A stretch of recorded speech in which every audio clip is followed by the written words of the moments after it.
This is Nick from Hemlock and Hyde, and this is how to excel at customer service as an e-commerce business. So if you're new to this, or you want a refresher, or you're looking for a different perspective on customer service for e-commerce, this might be for you. So first, you have to define what good customer service is, or great customer service is. You can't know your goals unless you define how to succeed at them. So it might be helpful for you to envision a time when you were just blown away by customer service you received, whether it's at a store or from a website or from a company, and how that made you feel, and the chances of you becoming a repeat customer for that company because of those things. Chances are that image is easy for you to remember, just like you can probably remember a time where you were treated poorly and you're like, man, I'm never ever going to deal with that company ever again if I don't have to. So that's the kind of influence you can have over the experience your customer has.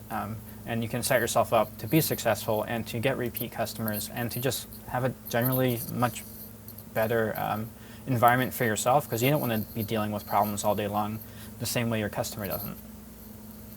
So if you can solve the problems before they become problems, you're going to be a step ahead.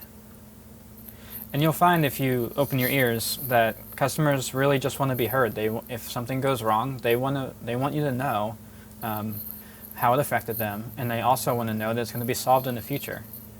So anytime you do get a poor review or something like that, it's a great experience to learn from, because if it happened to one person, it could happen to another, and you want to solve that before it snowballs. Okay, so let's define it. What is customer service? Well, it's kind of everything. Any touch point your customer has with your brand, with your company, with your product.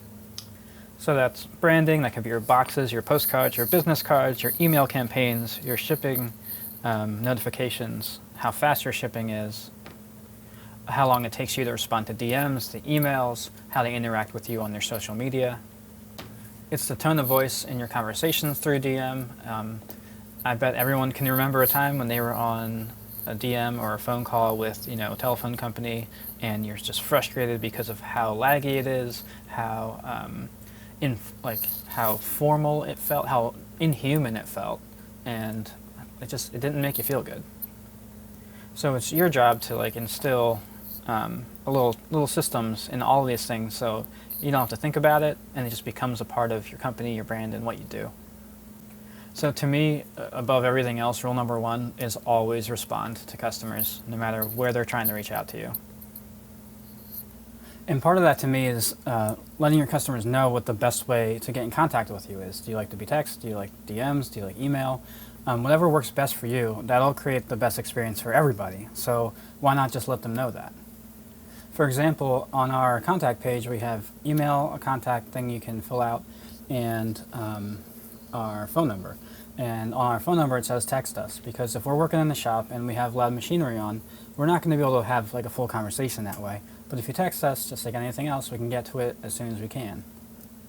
So this is going to be dependent on your industry, what you do, but if you do highly custom work, chances are you'll probably need a combination of email and phone conversations, just so you can make sure you're all on the same page before you go through with making a custom type item.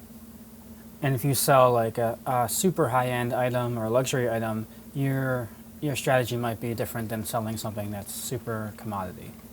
So no matter what you sell, you can probably get away with having a frequently asked questions page, which answers, you guessed it, the most frequently asked questions. So if you get the same question over and over again, you should write that down and answer it as fully as you can, maybe as concisely as you can, and then start an FAQ page.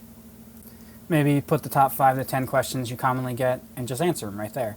Or it can also be a way to pass information to your customer. You can ask your own questions. Like for us, we don't do custom work. So you can ask the question, do you do custom work? And then you can answer it in a positive way on the page for them.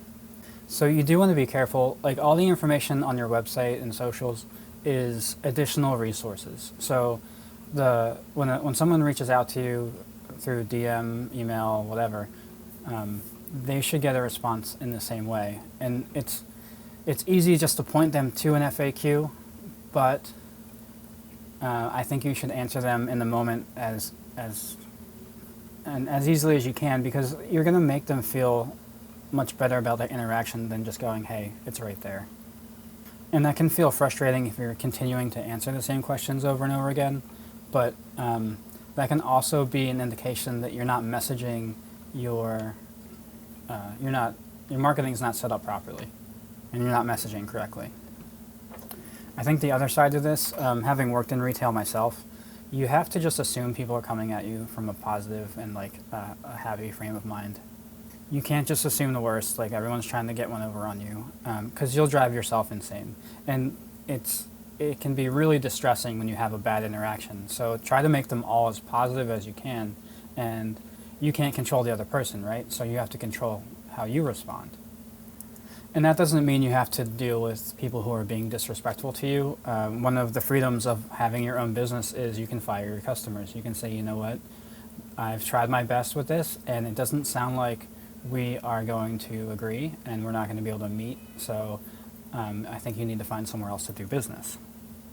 Which, in my opinion, is totally fine. Not everybody is your customer, should they be your customer. It's just how it works. You want to get your narrow scope of target market, and that's who you want to deal with. So if someone's trying to kind of stretch your abilities in one way or the other, and you know you cannot deliver on it, it's easiest, and you're building more trust by telling them, that's not something we do, I'm sorry. And if you have a list of people that do those things, you can point them in that direction. That's totally fine too, because you weren't going to take the work anyway. And they get to walk away with some resources instead of feeling like you just brushed them off. Because everybody just wants to be heard. That's what they want. They want to feel heard. So this all probably sounds pretty basic, and it is. It's all about the basics with customer service. It's not a super complicated, mysterious thing, but you do have to make sure your ducks are in a row so that the interaction somebody has with you is consistent, it's positive, and it's helpful.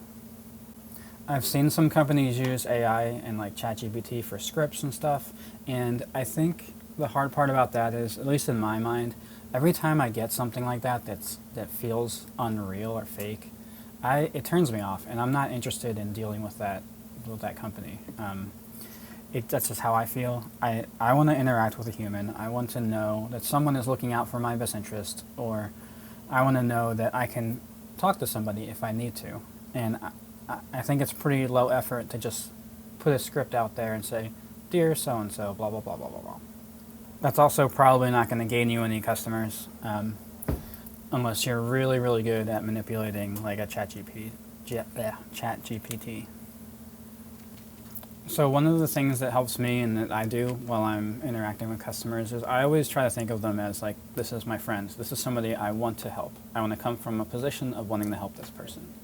That doesn't mean I can always give them the answer they want, but I'm going to treat them like with respect. I'm going to give them clear answers, and I'm going to try to answer them the best of my ability and tell them when I can't. And don't misconstrue that as everyone's my friend, everybody gets a discount, that kind of situation. That's not what I mean here. What I mean here is you just have to have a frame of reference so you can kind of get yourself into a spot where you're creating positive interactions kind of by default. Okay, so I rambled on for a while there.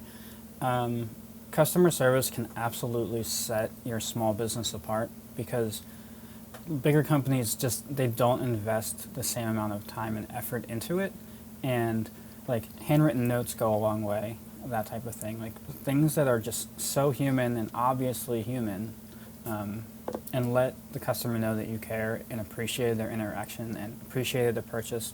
Because at the end of the day, like if we're gaining more sales, that helps and supports our family. That helps and supports our goals and our vision for our company. And customers want to help you do that. And you want to appreciate them for helping you do that by purchasing your items. I always think of customer service and like a good product as a happy byproduct. Sales are like a happy byproduct of things aligning for you.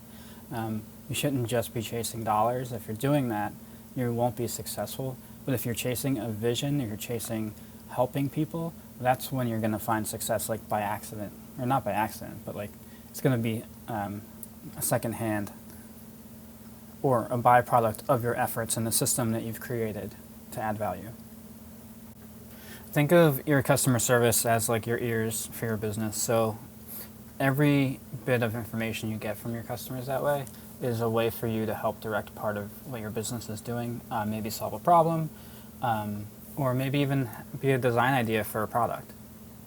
How you choose to use that information can make you successful or it can make you fail. So, and this isn't to say that it's easy. It's definitely not. If it was, everybody would do it, right? It might mean that you need to understand your capabilities and know that maybe this isn't your strong suit and you can maybe outsource that to a partner. But you do have to be very aware of how your customers are interacting with your business, how they feel about it, and what you can do to improve it. Because you should always be trying to like surprise and delight and make your customer feel heard and welcome, and then hopefully you have yourself a repeat customer that tells other people about your business, and you can grow through word of mouth, which is just a wonderful form of marketing that we love. So thank you for listening. I hope that you enjoyed this little chat or conversation or whatever you want to call it. If you have ideas for what we should talk about next, I'm all ears. Just send us a DM, email, comment, however you want to do it. And we will see you on the next one. Thank you. And you can always subscribe too, if that's what you're into.